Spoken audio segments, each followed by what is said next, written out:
नमस्कार, मैं हूं अनिल सोले। आप देख रहे हैं जनमत आवाज। हमारे साथ में आज चर्चा में जो विशेष मुद्दे को लेकर हमारे साथ में आज ग्राम पंचायत बादापुर के सरपंच प्रतिनिधि विजय महाराज जी और समाज सेवी भी है, जो अक्सर अम्बेडकर मूवमेंट में बढ़ चढ़ कर हिस्सा लेते हैं। और इस वक्त भी अम्बेडकर जयंती पूरे विश्व में बाबा साहब अम्बेडकर की मनाई जाती है। ईश्वर बाबा Saheb Ambedkar symbol of the knowledge, पूरे वर्ल्ड में उनको नॉलेज के रूप से उनको जाना जाता है। तो बाबा साहब अम्बेडकर ऐसे महापुरुष है जिसकी हर गांव में, छोटा गांव है, बड़ा गांव, बड़ा शहर, विदेशों तक बाबा साहब अम्बेडकर की जयंती बनती है। और बाबा साहब अम्बेडकर की जयंती में खास तौर से बाबा साहब अम्बेडकर के विचारों को रखा जाता है, बाबा साहब अम्बेडकर के गानों को बजाया जाता है। आज तक कभी भी बाबा साहब अम्बेडकर के विचारों को लेकर कभी किसी चीज़ में किसी प्रकार को सांप्रदायिक के किसी प्रकार को लेकर के बाबा साहब अम्बेडकर ने देश का संविधान लिखा और बाबा साहब अम्बेडकर ने जो संविधान लिखा है तो हर समाज का, हर धर्म का आदमी बाबा साहब अम्बेडकर का सम्मान करता है। लेकिन अभी कुछ देखा जा रहा है, कुछ सालों से बाबा साहब अम्बेडकर जयंती जब भी आती है तो परमिशन या तमाम मुद्दों को लेकर काफी अम्बेडकरवादियों के लिए संघर्ष करना पड़ता है। क्या कहना चाहूँगा इस बारे में?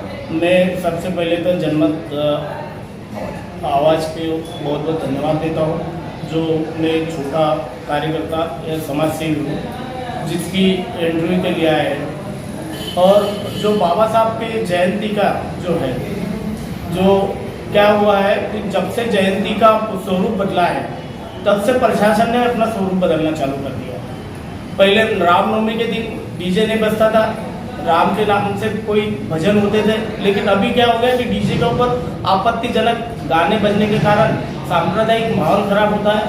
और उसके कारण जो धार्मिक स्थल थे, पहले जो धार्मिक स्थलों पे कभी हुड़दंग नहीं होता था, कभी नारेबाजी नहीं होती थी, वहाँ से प्रशासन खुद ही गुपचुप निकाल लेता था सभी को। इसके कारण कोई भी जयंती के समय इस तरीके का माहौल नहीं बनता था। लेकिन बाबा साहब की जयंती जो है वो कोई व्यक्तिगत जयंती या किसी व्यक्तिगत समाज के लिए ये जयंती नहीं है। बाबा साहब वो है जो सभी देश के लोकप्रिय नेता भी है और समाज सुधारक भी है, जिन्होंने इतने पिछड़ा समाज को एक लाइन में खड़ा कर दिया है, जिनको आज हर विश्व में हर जगह इनकी जयंती निकलती है।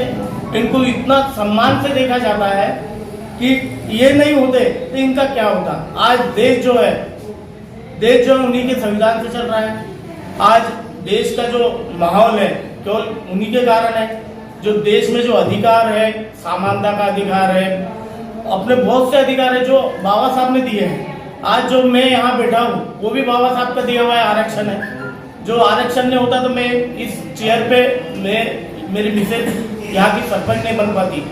इसलिए बाबा साहब को झूठा न माने, बहुत बड़ा दिल करके उन्होंने संविधान लिखा है और बहुत बड़े दिल के अपने ज्ञानी आदमी थे, प्रवक्ता थे, जो जिन्होंने ये भारत का संविधान लिखा है जो सब विश्व में एक नंबर पे आता है। और बाबा साहब की जयंती पे कभी किसी तरह का माहौल ही नहीं बना, सांप्रदायिक माहौल नहीं होता है। जय भीम बोलने वाला हर कोई जय भीम बोलता है, उसका गलत कभी अर्थ ना निकला हो, कभी सांप्रदायिक भावना ना भड़की हो, कभी मस्जिद के पास या मंदिर के पास किसी तरह का वातावरण नहीं बिगाड़ता है। हर कोई जयंती के लिए फूल हार लेके खड़ा रहता है और बाबा साहब को मानने वाले सभी है। बाबा साहब का एक विशेष समाज नहीं है, बाबा साहब सभी के लिए है। सर, मैं आपसे जानना चाहूँगा कि अभी 14 अप्रैल आ रही है, किस प्रकार से बाबा साहब अम्बेडकर की जयंती किस प्रकार से लोगों ने मनानी चाहिए और किस प्रकार से करना चाहिए? बाबा साहब की जयंती जो है ना, बाबा साहब की जयंती मनाने के लिए तो सभी आ जाते हैं, लेकिन जयंती के बाद में सब भूल जाते हैं कि बाबा साहब कौन है। बाबा साहब अधिकार मांगने के लिए बाबा साहब, उसके बाद नहीं है। क्योंकि बाबा साहब की जयंती मनाने से सब कुछ नहीं हो जाएगा। समाज का सबसे पहले अपने को उसका उद्धार करना पड़ेगा। बाबा साहब के 3 शब्द थे, संगठित रहो, संघर्ष रहो, शिक्षित बनो। ये जब तक अपने में गुण नहीं आएंगे तब तक अपना कुछ नहीं होगा, समाज आगे नहीं जाएगा। यहाँ का समाज जो पिछड़ने का मेन कारण है, केवल जयंती मनाने से नहीं, एक दिन जयंती मना के कपड़े पहन के, व्हाइट कपड़े पहन के बाबा साहब की जय हो करके कुछ नहीं होना है, या नाच के बाबा साहब को सर पे लेके कुछ भी करके। बाबा साहब ने नहीं बोला, बाबा साहब ने बोला जो जितना है वो केवल समाज में है। समाज का आदमी जब तक सुशिक्षित नहीं होगा, शिक्षित नहीं होगा, रोजगार नहीं होगा, जब तक नौकरी पे नहीं रहेगा तब तक आपका कल्याण नहीं होगा। जब तक आप सत्ता में नहीं जाओगे, सबसे मेन पॉइंट बोला था बाबा साहब ने कि जब तक आप सत्ता में नहीं रहोगे, सत्ता का ग्रहण नहीं करोगे तब तक आपको अधिकार मिलना नहीं है। आप जैसे हो वैसे ही रहोगे। इसीलिए बाबा साहब ने कहा है कि जयंती मनाने के बाद में मत भूलो, मेरी कोई जयंती मत मनाओ और ना मुझे सर पे लेके नाचो। अधूरे कार्य पूरे मेरे जो अधूरे सपना है, जो मेरा अधूरे कार्य है वो पूर्ण करो। बाबा साहब जयंती का ये मतलब है। क्या कहना जयंती से आपकी तरफ से समाज बंधु को बधाई। मेरा सभी समाजजनों को बहुत बहुत जय भीम।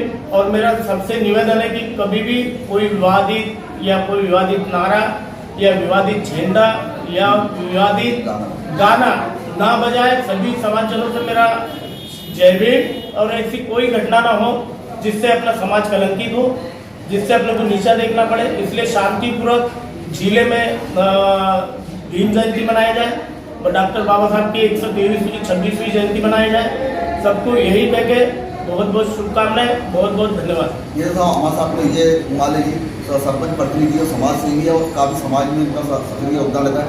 अब इनका एक ही कहना है कि बाबा साहब अम्बेडकर को नाच के गाकर या रैली निकाल कर नहीं, बाबा साहब अम्बेडकर को दिमाग में बैठाना, क्योंकि जब तक बाबा साहब अम्बेडकर दिमाग में नहीं बैठेगी तब तक विचारधारा नहीं होगी। जिस प्रकार से पहले हम देखा था कि उस समय तो सोशल मीडिया व्हाट्सएप ये नहीं था, तब काफ़ी अम्बेडकरवादी लोग जागरूक थे। लेकिन जब से सोशल मीडिया तमाम आए, जबकि जो एक अकेला था जिसने पूरे देश को जगा दिया, और आज लाखों अम्बेडकरवादी हो गए, लाखों नेता हो गए, लेकिन समाज की वही दशा और वही दशा है। अम्बेडकर की विचारधारा को जन जन गाँव तक पहुँचना चाहिए, हर विचारधारा।